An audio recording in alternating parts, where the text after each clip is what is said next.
When Australian runner Nagmeldon Peter Bull led the men's 800 meters Olympic track final on Wednesday, an entire nation held its breath, daring to believe. For the longest minute or so, Bull took the pack almost all the way, setting the pace at the front. Glued to screens across the country, Australians, millions of them in lockdown, willed him on, their first finalist in the event in 53 years. Alas, a fairy tale ending wasn't to be. Going into the last bend, Bull was overtaken, and ultimately finished fourth. "I didn't know if I was going to win, but I knew one thing for certain," Bull said after the race. "That the whole of Australia was watching, and that carried me on." Bull's runs in Tokyo have set national records. In particular, his semi-final win on Sunday electrified Australia.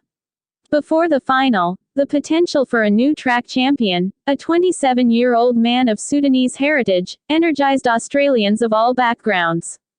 Many read up every detail of his life story. Born in what is now South Sudan, Bull's family fled to Egypt when he was 4, before migrating to Australia on humanitarian visas 4 years later. He went to school in Perth on a basketball scholarship, but his running talent was noticed by a sports teacher before being nurtured by her father and local coaches. Despite initially resisting the sport, he eventually moved to Melbourne to train full-time, and often spent time away from family for races in Europe. Just 10 years after entering the sport, Bull, at his second Olympics, has been in the form of his life. On Thursday, his achievement was widely celebrated.